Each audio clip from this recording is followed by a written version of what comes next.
हाल फिलहाल देखिए मुख्यमंत्री बोला हो कि आईएएस आईपीएस लोग यहाँ का लोकल भाषा में संवाद करे। कहां से करेगा? अंग्रेजी को आप लोकल लैंग्वेज बना दिए फिर बोका बनाते हैं। अरे कुछ बेलिए चाहे ना, कम से कम झारखंड के 1 दर्जन मोटा मोटी मंत्री और कम से कम 50 को 60 को विधायक तो रोज हमने भाषण में सुनो हर नकल करो।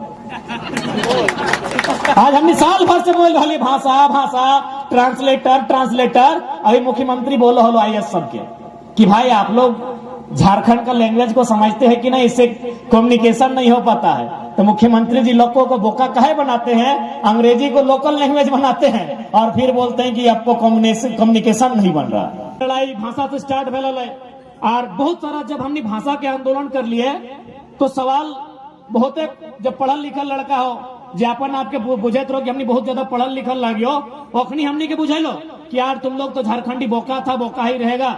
हम बोले कहे, बोला अरे अंग्रेजी सीखो और दुनिया का इतना इतना लैंग्वेज उसको सीखो, उससे तुम आगे बढ़ेगा। हम बोले सीखने का सब सीखिए, लेकिन जब झारखंड का बात आता है तो अपनी भाषा में कट्टर रहिए।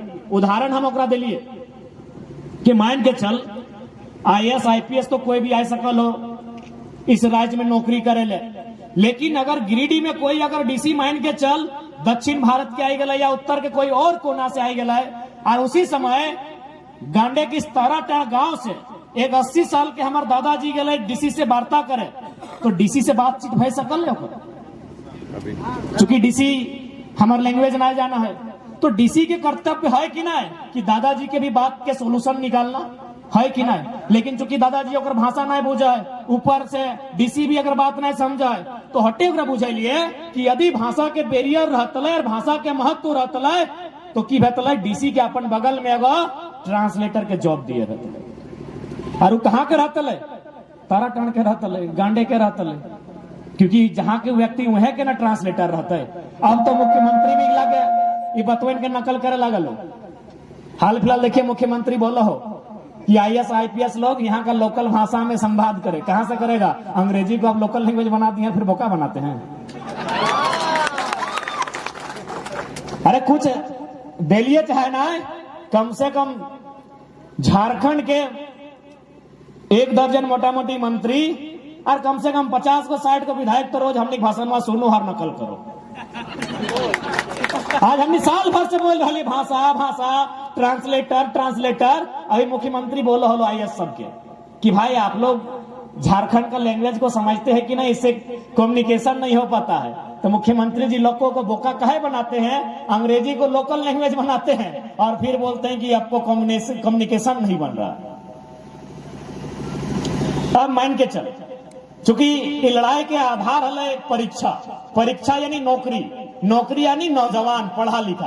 तो यदि मान के चल अभी की कर लो, केवल 60-40 ही नहीं लागू कर लो, बल्कि जो क्षेत्रीय भाषा हलो, जो क्षेत्रीय लोकेलिटी की जो सिलेबस हलो ओकरा भी डिलीट कर दो। अब देख बहुत सारा नौजवान माना है एक बीच में बढ़िया जगह से पढ़ लिख के आये हतुन और अंग्रेजी अच्छा जाना हतुन, कंप्यूटर का अच्छा जानकारी रखा हतुन, है सकल और एक आध गो भाषा जानो हो, लेकिन लोकल भाषा की फायदा है सीधा देख ले। अब मान के चल एक सवाल है कि हमारे गोड़वा में घूरा हो गए, गुजरात का आदमी समझेगा तो नहीं बुझा कि ना कि हमारे गोड़वा में घूरा हो गए, अंगरिया हमार पीरा है, ढेकिया कुटाई गले, छछाई गले, यही सवाल रहता है, यह सब सवाल रहता है भाई। यदि आपको मजाक लग रहा है तो जेपीएससी का जो भी इस बार परीक्षा लिखे हैं घैला या पहला शब्द का जिक्र था कि नहीं था ना? शायद पहला था। तो पहला बुझा कि नहीं बताओ तो पढ़े के जरूरत है। हाँ दे दादू स्कूल नहीं गलो बुझो पहला मैंने 1 नंबर अल कि ना, यानी दादू भी 1 नंबर जेपीएससी में ले आन लो जकर से बीडीओ और डीएसपी बनो हो अल कि ना। पहला सवाल था कि भाई पहला मैंने क्या ऑप्शन है, तो पहला तो हमने जानने का रहा। एक सवाल है कि सेंद्रा किसे कहते हैं, एक सवाल है। अब बताओ कोई तमिलनाडु और दिल्ली वाला आदमी जाना है सेंद्रा मैंने की हुआ? वो तो हमने न जाना है कि सेंद्रा पहाड़िया में जाए के एगो शिकार करल जाए, वो प्रथा के सेंद्रा बोलल जाए। लोकल भाषा के हटे फायदा है और हर जगह बंगाल रहे उड़ीसा रहे वहां के स्टूडेंट के खातिर फायदा मिला है, लेकिन झारखंड के सरकार पता नहीं अपनी के के बुद्धि दे रहा है, के अखनी के दिमाग दे रहा है कि कोई आइडिया ना है। अखनी नौकरी चाकरी भाषा संस्कृति खेत खरियान हर तरफ से बेच दिले। अब बताओ यहाँ के अगर कोई पर्व त्योहार के जिक्र करता है, सरहुल बांधना करम, तो बाकी राज्य के आदमी भले ओकरा स्टडी करे हते, लेकिन हमने जो झारखंड के लगाए वो मोटा मोटी गोटा गोटी जाना है, समझा है।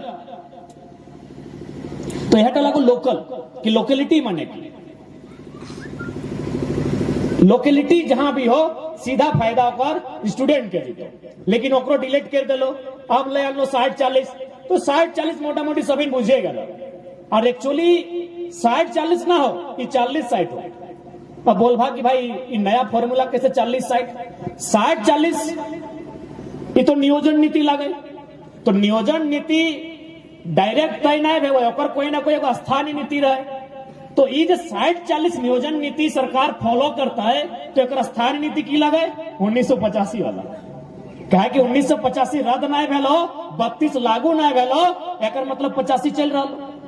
यानी अगर 1985 के स्थानीय नीति मान ले तो में तो 20% ऐसे गैर झारखंडी हो गए। यानी यार 20% एड कर दी कंदे 40 दने, यानी 60-40 वाला भाई गलो 60 और 60 वाला भाई गलो 40। यानी इस देश में अगर किसी को समस्या होगी तो किसान कामगार मजदूर को होगी। इसीलिए देश के प्रधानमंत्री ने कहा था कि एक नजर रखो लाल किला के मैदान पर और दूसरी नजर रखो खेत खलिहान पर। उनका यह तर्क था कि यदि दिल्ली यानी प्रधानमंत्री के रूप में यदि कोई कंपनी का सेवा, भले आज देश के प्रधानमंत्री बोले हो सके आप भी उनके फैन होंगे, लेकिन कुछ पल के लिए जो हमारा लॉजिक सुनने के बाद फैनगिरी 1% जरूर कम होगा। देश के प्रधानमंत्री बोले हम प्रधान सेवक है, लेकिन ये कंपनी के सेवक है। कैसे हम उदाहरण आपको दे रहे हैं। यही माननीय प्रधानमंत्री शायद जेनेवा या कहीं समझौता में गए थे पर्यावरण और जलवायु को लेकर। क्योंकि आप लोग भी पढ़े लिखे हैं, एक संपन्न क्षेत्र से है, विकसित क्षेत्र से आप लोग भी हैं, जानकारी होगा। प्रधानमंत्री किसी विदेश गए थे किसी सम्मेलन में जहां पर्यावरण और जलवायु पर चर्चा हो रहा था। वहां सबसे बड़ा समस्या आया पर्यावरण और जलवायु को दूषित करने में कार्बन डाइऑक्साइड का। अब चर्चा हुआ कि कार्बन डाइऑक्साइड, कार्बन मोनोऑक्साइड, इनको कंट्रोल कैसे करना है या फिर किन कारणों से ये उत्पन्न होता है। तो भारत में पाया गया कोयला, कि कोयला आधारित जितना भी उद्योग है उससे ही कार्बन डाइऑक्साइड होता है, उससे पानी का जल स्तर भी नीचे जाता है। गैस जो मरणशील गैस होता है वो तो पैदा होबे करता है, ओजोन परत भी छिद्र होता है। हमारे देश के माननीय प्रधानमंत्री वहां भाषण दे के आए कि हम भारत में कोयला आधारित जो कंपनी होगा, उद्योग होगा, उसको बंद कर देंगे। और जैसे इंडिया वापस आते हैं 100 ब्लॉक बांटते हैं कोयला का, 100 ब्लॉक बांटते हैं।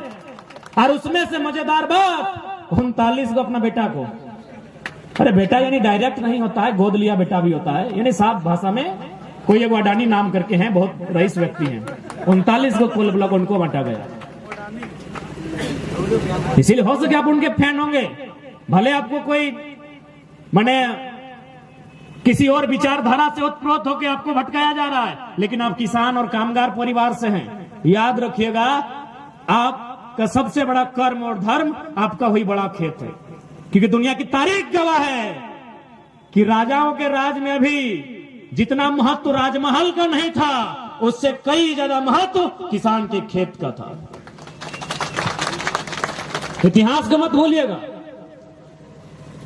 इसलिए आज एक किसान के बेटे को, एक किसान घर में पैदा होने वाले छात्र को पॉलिटिक्स को जानना होगा। उन्होंने नहीं जाना, उन्होंने इंटरेस्ट नहीं जताया, इसीलिए आज ये दशा है। उसका उदाहरण है 3 गो कृषि का काला कानून। क्योंकि वो काला कानून कब आया था, बहुत सारे लोगों ने समर्थन दिया कि भाई नहीं सही हो सकता है, कि उनके आका लेकर आए थे। लेकिन उनको भी बता दें ये काला कानून आया था भारतीय संविधान अनुच्छेद 123, जो राष्ट्रपति का अधिकार होता है, राष्ट्रपति का विशेष अध्यादेश। इस कानून का प्रयोग कब किया जाता है, जब तीनों सत्र के अलावे, क्योंकि नियम भारत देश में चाहे रांची की राजधानी में जो विधानसभा है 3 ही टाइम बनता है जब सत्र चलता है। बजट सत्र हो, शीत सत्र हो या मानसून सत्र हो, लेकिन राष्ट्रपति का अध्यादेश तभी लाया जाता है जब देश में कोई इमरजेंसी हो, जब देश में कोई बाहरी शक्ति ने हमला किया हो। अब बताइए, कोरोना का टाइम है, किसान कानून कितना इमरजेंसी था? अगर इमरजेंसी था तो मेडिकल का कानून बनना चाहिए था।